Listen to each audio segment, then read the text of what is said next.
ఒక్కసారి కొమ్మూరి గోల్డ్ కి కాల్ చేయండి. తాకట్లో ఉన్న మీ బంగారాన్ని విడిపించి మార్కెట్ ప్రైస్ కి వాళ్ళు కొనుక్కుని మిగతా డబ్బులు మీకు ఇచ్చేస్తారు. నమస్తే, వెల్కమ్ టు మనం టీవీ. ప్రస్తుతం మనం ఈరోజు Telugu Desam party fire brand Adireddy గారితో ఉన్నాం. మాట్లాడదాం సార్తో. నమస్కారం సార్. నమస్కారం అండి. ఆదిరెడ్డి గారు, 4-5 రోజులుగా మీరు కూడా సోషల్ మీడియాలో, ముఖ్యంగా వైసీపీ సోషల్ మీడియాలో ఒక ప్రచారాన్ని బాగా చూస్తుంటారు. టీటీడీ చైర్మన్ బిఆర్ నాయుడు గారు ఒక మహిళతో సన్నిహితంగా ఉండటం, ఇదేం పాడు బుద్ధి, ఇంతకంటే నీచుడు ఇంకెవరైనా ఉంటారా అని భూమన కరుణాకర్ రెడ్డి, ఆ పార్టీకి సంబంధించినటువంటి వైసీపీ నాయకులు, సాక్షి మీడియా ఓదరగొట్టేశారు. అంటే వాళ్ళ పర్సనల్ విషయాలు, ఇప్పుడు అది డీప్ ఫేక్ అని చెప్పి ఆల్రెడీ కౌంటర్ ఇచ్చారు. కోర్టు నుంచి కూడా గ్యాగ్ ఆర్డర్ వచ్చింది, దీని మీద ఎవరు మాట్లాడొద్దని. అయినా కానీ నిన్న జగన్మోహన్ రెడ్డి గారు ఆయన ట్వీట్ చేశారు. ఎట్లా చూస్తారు వైసీపీ ఈ ప్రచారం? అసలు ఫస్ట్ భూమన్ కరుణాకర్ రెడ్డి అనే వ్యక్తి అనిజన్ మెత్రాడా అని అంటాం అనుకుంటాను. ఒకటేంటంటే, రాజకీయాల్లో విమర్శలు చేయండి. ప్రతి విమర్శలు ఖచ్చితంగా ఉంటాయి. అది రాజకీయాలు పుట్టినప్పటి నుంచి కానీ మనం ఇవన్నీ చూస్తూ ఉన్నాం. మరి ఇదే భూమన్ కరుణాకర్ రెడ్డి మరి గత వాళ్ళ పార్టీ అధికారంలో ఉన్నప్పుడు అరగంట మంత్రి గుంటూరులో ఉన్నాడు. మొన్న అరెస్ట్ చేసి బయటకు వచ్చినాడు. అరగంట వస్తావా, గంట వస్తావా అని చెప్పి మహిళల్ని డైరెక్ట్గా ఫోన్లు చేసి, అంటే బెదిరించి, అతను మంత్రి హోదాలో ఉండి గంట వచ్చిపో, నాకు బల్లె ఉన్నాయని చెప్పి అన్నప్పుడు మరి భూమన కరుణాకర్ రెడ్డికి ఇదేం బుద్ధిరా నీకు ఆంబోతు అని చెప్పి అప్పుడు ఎందుకు మాట్లాడలేదు ఈ భూమన కరుణాకర్ రెడ్డి? అలాగే తన రాయలసీమ, అది కూడా రాయలసీమ జిల్లా కదా, అక్కడ అనంతపురం జిల్లాలో ఒకడు మేసును తిప్పి తొడగొడితే జగన్మోహన్ రెడ్డి పిలిచి, రారా బాబు నీకు ఒక పదవి ఇస్తానని చెప్పి ఎంపీ పదవిని నేరుగా కట్టబెట్టినాడు. ఆ కట్టబెట్టినందుకు ఆ మహానుభావుడు పోయి, అంటే ఒక ఎంపీ అంటే ఒక నేషనల్కి రిప్రజెంట్ చేసే ఒక వ్యక్తి, అతని ఎన్ని పోరణలు చేసి చూపించినాడో డైరెక్ట్ లైవ్ మనం చూడడం జరిగింది. అంటే రసికులు ఎవరున్నారో అనేది ఈ భూమన కరుణాకర్ రెడ్డికి అప్పుడు కళ్ళు మూసుకుపోయి ఉన్నాయా? రాజకీయాలు మీరు చెయ్యండి, మేము ప్రతి దానికి ఆస్వాదిస్తాం. ఎందుకంటే భూమన కరుణాకర్ రెడ్డి అనేవాడు 420 అనేది ఈరోజు కోర్టులే తెలుస్తూ ఉన్నాయి. అతను ఏదైతే పవిత్ర తిరుమల తిరుపతి దేవస్థానం, ఒక క్రైస్తవుడు కూడా ఈరోజు తిరుమల తిరుపతి దేవస్థానం హిందువుల యొక్క మనోభావాలను దెబ్బతీస్తూ ఆనాటి ప్రభుత్వం ఒక క్రైస్తవుడిని కూడా తీసుకొని వెళ్ళి అధ్యక్షుడిగా చేసిందంటే, ఒక చైర్మన్గా చేసిన ఘనత ఆనాటి ప్రభుత్వాన్ని. ఆనాటి ప్రభుత్వంలో ఉండే చైర్మన్గా చేసిన ఈ యొక్క కరుణాకర్ రెడ్డి ఈరోజు ఆపసోపాలు పడిపోయి ఈరోజు మీడియాకు వచ్చి మాట్లాడుతూ ఉన్నావు కదా. మరి నీ హయాంలో జరిగినప్పుడు శ్రీవారి పరకామణిలో డబ్బులు దోచేస్తే, 250 కోట్ల రూపాయల డబ్బులు దోచేస్తే, ఆ డబ్బుల్లో నీకెంత పర్సెంటేజ్ వచ్చిందని చెప్పి రమేష్ కుమార్ చేసే మధ్యస్థం చేపించి లోకాయుక్తలో డబ్బులు, అంటే శ్రీవారి పరకామణిలో హిందువుల యొక్క మనోభావాలను కానివ్వండి, సనాతన ధర్మాన్ని అంటే పక్కన పెట్టేసి సనాతన ధర్మాన్ని తొక్కి పెట్టి, ఎందుకంటే నువ్వు క్రైస్తవుడి, హిందువుల యొక్క భావాలు నీకైతే తెలియదు, సనాతన ధర్మం అంటే ఏంటి తెలియదు, తిరుమల తిరుపతి దేవస్థానం యొక్క పవిత్రత ఏంటో నీకు తెలియదు. అలాంటి తెలియని వ్యక్తుల్ని ఆనాటి ముఖ్యమంత్రి క్రైస్తవుడైనటువంటి జగన్మోహన్ రెడ్డి తిరుమల తిరుపతి దేవస్థానం చైర్మన్ చేస్తే మీరు ఎంతకు మించి ఏం చేయగలరు? పరకామని అంటే విలువేంటో మీకు తెలియదు. ఎందుకంటే భక్తుల యొక్క మనోభావాలే, ఎందుకంటే శ్రీవారికి మొక్కును సమర్పించుకొని పవిత్రంగా ఆ మొక్కుబడిని సమర్పించుకొని మన దేవదేవుడికి మన కోట్ల మంది హిందువులు మొక్కుబడుల రూపంలో ఆ యొక్క ముడుపులు సమర్పిస్తే, ఆ ముడుపులు ఉండే పరకామణిని కూడా దోచేస్తే దాంట్లో కూడా కమిషన్లు తీసుకునే దుర్మార్గుడైనటువంటి కరుణాకర్ రెడ్డి ఈరోజు తిరుమల తిరుపతి దేవస్థానం, అంటే తిరుమల వెంకటేశ్వర స్వామిని నిత్యం ఆరాధించే వ్యక్తి బిఆర్ నాయుడు గారి కోసం ఈరోజు ఇష్టాసారంగా మీరు మాట్లాడుతూ ఉన్నారు. అది ఫేక్ అని చెప్పి ఈరోజు గౌరవ న్యాయస్థానం క్లియర్గా చెప్పింది. దాని మీద ఎవరూ మాట్లాడద్దు, ఇది ఫేక్గా ఉంది. ఏదైతే ఈ యొక్క సోషల్ మీడియాలో దీన్ని అప్లోడ్ చేశారో అవన్నీ కూడా ఇమ్మీడియట్లుగా దాన్ని తొలగించండి అని చెప్పి న్యాయస్థానం వారే ఆ యొక్క సంబంధించిన ఫేస్బుక్ కానివ్వండి, ట్విట్టర్ కానివ్వండి, ఇన్స్టా కానివ్వండి, ఇతరత్ర ఏదైతే సోషల్ మీడియా ఉన్నాయో ప్రత్యక్షంగా కోర్టు వారే నోటీసులు పంపించడం జరిగిందా లేదా అంటే న్యాయస్థానం పర్యవేక్షించింది. అంటే న్యాయస్థానం ఈ యొక్క ఆర్డర్ ఇచ్చినప్పుడు కడుపుకు అన్నం తినేవాడు ఎవరైనా సరే, లేదు ప్రజాస్వామ్యం మీద విలువ ఉన్నవాడు ఎవరైనా సరే, రాజకీయ విలువ ఉన్నవాడు, ప్రజాస్వామ్య విలువ ఉన్నా కూడా న్యాయస్థానాల మీద విలువ ఉన్నప్పుడు దానికోసం చర్చిస్తారా లేకపోతే దానికోసం మాట్లాడతారా? న్యాయస్థానాల చెప్పాలి ఒకసారి, న్యాయస్థానాల మీద గౌరవం ఉంటే గనక ఆ విషయాన్ని ఎవరో కూడా మాట్లాడరు, దానికోసం చర్చించరు. కానీ న్యాయస్థానాల మీద గౌరవం లేకుండా గత ప్రభుత్వంలో ఉన్నప్పుడే అధికార మతంతో న్యాయమూర్తులు కానివ్వండి న్యాయస్థానాల్ని ఏ విధంగా త్రోలనాడారో గత ప్రభుత్వం కానివ్వండి, గత ప్రభుత్వం ఉండే పాలకులు కానీ ఏ విధంగా చేశారో మనకు కళ్ళ ముందు కనబడతా ఉంది. కాబట్టి మేము అధికారంలో ఉన్నా అధికారంలో లేకపోయినా మా ఎజెండా ఒక్కటే, మాకు అధికారం లేదు, మేము విచ్చలబడిగా ఏదైనా చేస్తాం. నువ్వు న్యాయమూర్తి అయితే ఏంటి, న్యాయస్థానం అయితే ఏంటి, నువ్వు పోలీస్ అయితే ఏంటి, పోలీస్ స్టేషన్ అయితే ఏంటి, మా రూల్ మాకే ఉంది. నీ రాజ్యాంగం నీదైతే మా రాజ్యాంగం మాదుంది, మా రాజ్యాంగం ప్రకారమే మేము పనిచేసుకుంటాము, నీ రాజ్యాంగంతో మాకు సంబంధం లేదనే ఉద్దేశంతోనే మా రాజ్యాంగం రాజ్యాంగం అని చెప్పినాడు. ఆ రాజ్యాంగం ఏంటంటే రాజారెడ్డి రాజ్యాంగం, రాజ్యాంగం అని చెప్పి అతనే రాసుకొని రాజ్యాంగం ప్రకారం మీరు పోండి అని చెప్పి ఉద్దేశంతోనే అన్నాడు. కాబట్టి ఈ రోజు నాయకుడు చెప్పినాడు కాబట్టి ఈ కింద ఉండే తోక నాయకులు ఎవరైతే కరుణాకర్ రెడ్డి కానివ్వండి, అంబటి రాంబాబు కానివ్వండి, ఇతరతర నాయకులు ఎవరెవరైతే ఇచ్చసారంగా మాట్లాడుతూ ఉన్నారు. తిరుమల తిరుపతి దేవస్థానంలో జరిగిన యథార్థని ఈ రోజు మీరు కానీ, నేను కానీ, మీడియా కానీ, లేకపోతే తెలుగుదేశం పార్టీ కానీ, జనసేన పార్టీ కానీ, ఇతరత్ర పార్టీలు కానీ ఏది కూడా బయటకు తీసుకురాలేదు. ఈ రోజు తీసుకొచ్చింది భక్తులు బయటకు తీసుకొచ్చినారు. తిరుమల తిరుపతి లడ్డూలో కల్తీ ఉందని చెప్పే ఉద్దేశంతో వాళ్ళు బయటకు తీసుకొస్తే, తగు విధంగా చర్య తీసుకుంటే ఆ దర్యాప్తు సంస్థ అయినటువంటి సిబిఐ ఈ రోజు తిరుపతి లడ్డూలో, స్వామివారికి పెట్టే లడ్డూలో ఖచ్చితంగా దాంట్లో కల్తీ జరిగిందని చెప్పింది ఎవరండి? సిబిఐనే కదా. దానికి గత ప్రభుత్వంలో ఉండి ఆనాటి ముఖ్యమంత్రిగా ఉండే జగన్మోహన్ రెడ్డి ఒక వ్యక్తిని చైర్మన్గా పెట్టినాడు. ఆ వ్యక్తి పేరు ఎవరు? వైవి సుబ్బారెడ్డి. ఆ వైవి సుబ్బారెడ్డి ఎవరు? ఈ అబ్బాయికి బాబాయే కదా. ఆ బాబాయే చెప్పినాడు కదా, అవును కల్తీ జరిగింది, శ్రీవారికి పెట్టే దాంట్లో నెయ్యిలో కల్తీ జరిగింది, దాంట్లో సంబంధించిన జంతు మాంసాలకు సంబంధించి జంతు రసాయనాలు కానివ్వండి, జంతు మాంసాలు కానివ్వండి, కొవ్వు కానీ ఇవన్నీ కూడా చేరినాయని చెప్పి నీ బాబాయి ఒప్పుకున్నాడు. అది నెంబర్ 1. ఆ బాబాయ్ ఏ పార్టీకి సంబంధించిన వ్యక్తి? వైసీపీ పార్టీకి సంబంధించిన వ్యక్తి. రెండోది, అత్యున్నతమైన దర్యాప్తు సంస్థ అయినటువంటి సిబిఐ డైరెక్ట్గా దీంట్లో జంతు కళేబరాలు కానీ, జంతు మాంసానికి సంబంధించినవి కానివ్వండి, అట్లాగే వెజిటేబుల్ ఐటమ్ సంబంధించినది కానివ్వండి, అంటే పంది మాంసం ఏదైతే కొవ్వు పదార్థాలు ఉన్నాయో అంటే ఏదైతుందో అవన్నీ కూడా రసాయనాలు కలిసి ఆ యొక్క మాంస పదార్థాలు కలిసాయని చెప్పి క్లియర్ కట్గా 45 పేజీల రిపోర్ట్ సిబిఐ ఇచ్చిందా లేదా?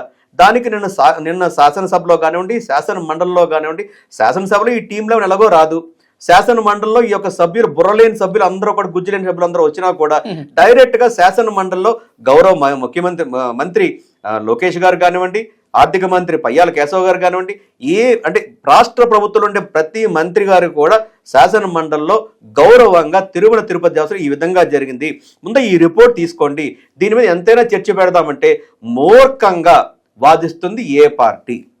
అంటే మీ యొక్క సభ్యుడేమో ఢిల్లీలో ఒక మాదిరి చెప్తాడు, గల్లీలో ఉండే ఈ చిల్లరోళ్ళు ఈ విధంగా ప్రవర్తిస్తూ ఉన్నారు. అంటే దీని మీద సభ్య సమాజం కూడా ప్రశ్నించుకోవాల్సిన అవసరం ఖచ్చితంగా ఉంది. ఈ విషయంలో ప్రతి ఒక్క హిందువుల యొక్క ఐక్యతను చాటించాల్సిన అవసరం ఖచ్చితంగా ఉంది. ఇక్కడ నేను మతాల కోసం నేను మాట్లాడలేదు. ఉదాహరణకి ఏ మతస్థుడికైనా సరే, ఇప్పుడు క్రైస్తవుడు కానివ్వండి, ముస్లిండు కానివ్వండి, ఇతరత్ర ఏ మతస్థుడికైనా జరిగితే అందరూ యూనిటీ అవుతారా లేదా? దానికి చక్కటి ఉదాహరణ ఒక మాట చెప్తాను. ఎక్కడో ఇరాన్లో ఒక వ్యక్తి కనుక అది ఆ యొక్క యుద్ధంలో చనిపోతే, ఎక్కడో ఇరాన్లో చనిపోయిన ఆ యొక్క వ్యక్తి ఒక మతస్థుడైనంత వరకు ఆ మతస్థులు ఇండియాలో ఇక్కడ ప్రొటెస్ట్ చేస్తున్నారా లేదా? ఎక్కడో ఇరాన్లో చనిపోయిన ఆ మతస్థుడి కోసం ఇక్కడ సంఘీభావం తెలుపుతూ ఇక్కడ అంటే కాశ్మీర్లో మీకు నేను చూస్తే కనుక ఎన్ని అర్లర్లు సృష్టిస్తున్నారో మనం కూడా చూడడం జరిగింది.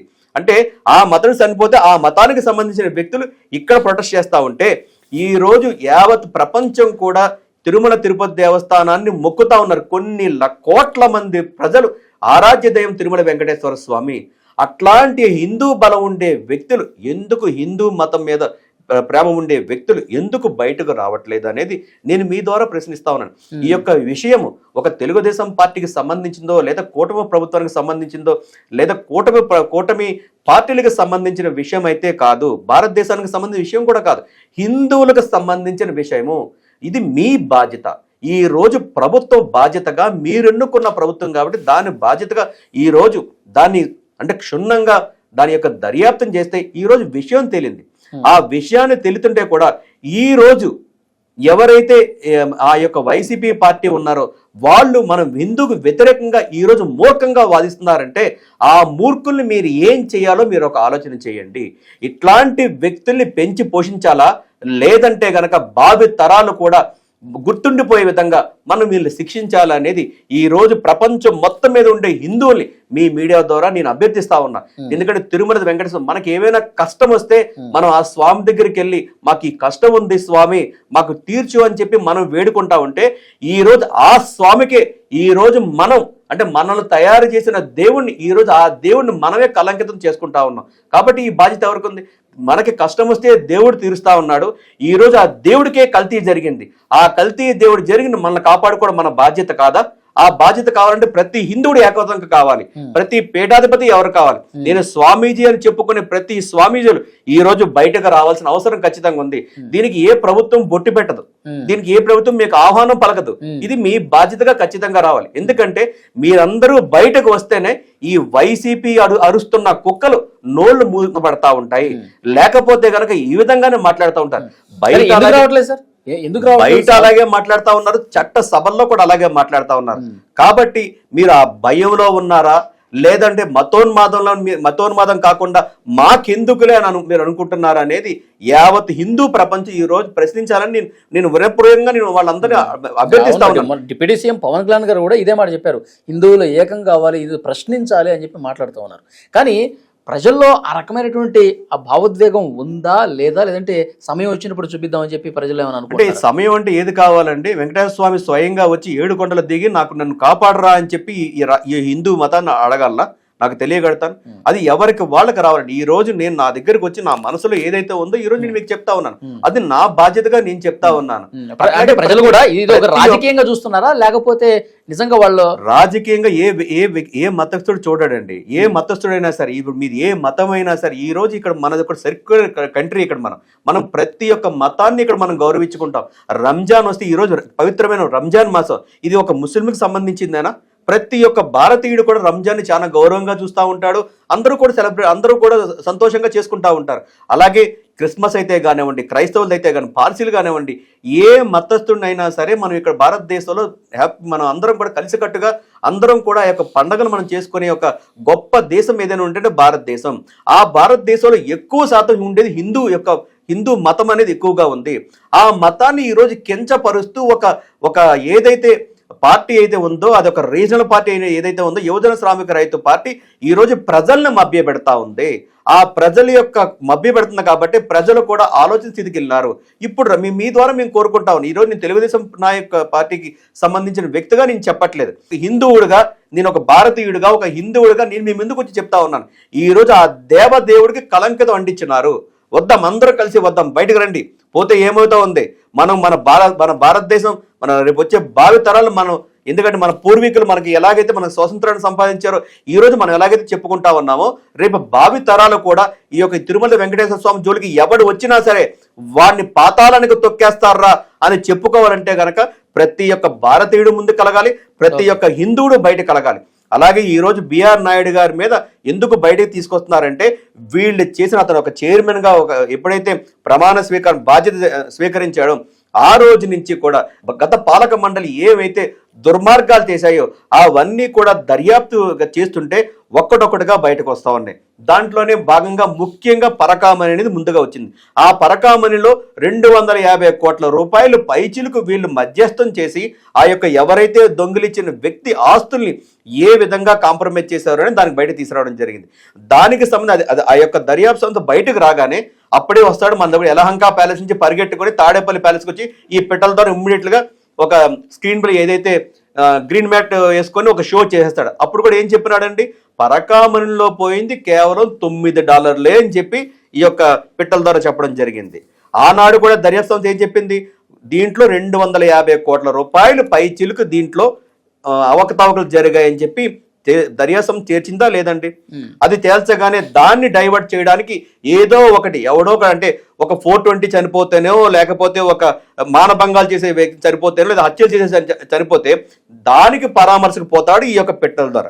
అలాగే ఎప్పుడైతే లడ్డు అంటే శ్రీవారికి ప్రీతిపాత్రమైంది, భక్తులకి ప్రీతిపాత్రమైన ప్రసాదంలో ఎప్పుడైతే కల్తీ జరిగిందని చెప్పగానే మళ్ళీ ఈ పిట్టల ధర ఎవరికి మీద వాళ్ళ మీద వ్యక్తిగత దాడులు కానివ్వండి, క్యారెక్టర్ అసాసినేషన్ చేయడంలో కానివ్వండి ముందు ఉంటాడు. ఎందుకంటే మానసికంగా కానీ శారీరకంగా కానీ వాళ్ళని ఇబ్బంది పెడితే వాళ్ళు పక్కకు తొలుగుతారు.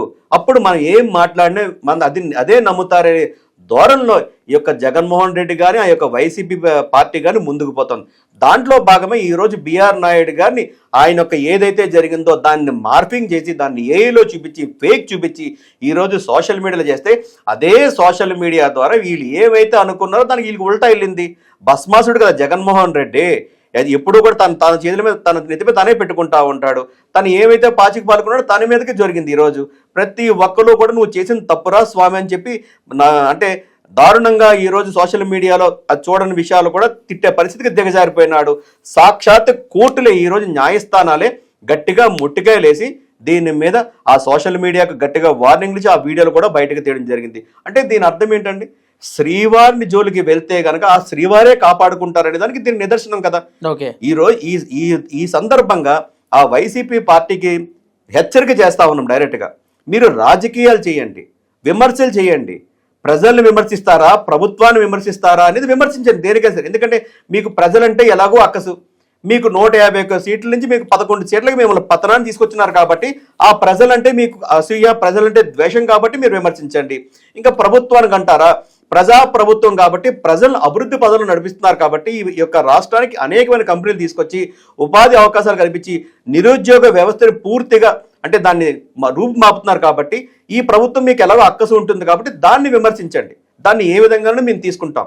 కానీ దేవదేవుడి జోలికి రాకండి.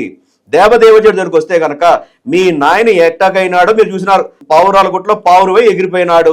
ఈ రోజు నువ్వు ఏ విధంగా ఎగిరిపోతావని నీ ఓకే వదిలేస్తా ఉన్నావు. రెండోది, హిందువుల జోలికి వస్తే మాత్రం మీ యొక్క పార్టీ కానివ్వండి మిమ్మల్ని కానీ తునాతునకలు చేసే కార్యక్రమం హిందూ మతం తీసుకుంటుంది, యావత్ భారతదేశం కూడా తీసుకుంటుంది. రాజకీయాలు ఒక సాంప్రదాయంగా చేయమని చెప్పి ఈ యొక్క వైసీపీ పార్టీ కానివ్వండి ఆ యొక్క పెట్రోల్ ధర కానీ మీ మీడియా ద్వారా మేము హెచ్చరిస్తా ఉంటాం. Thank you sir.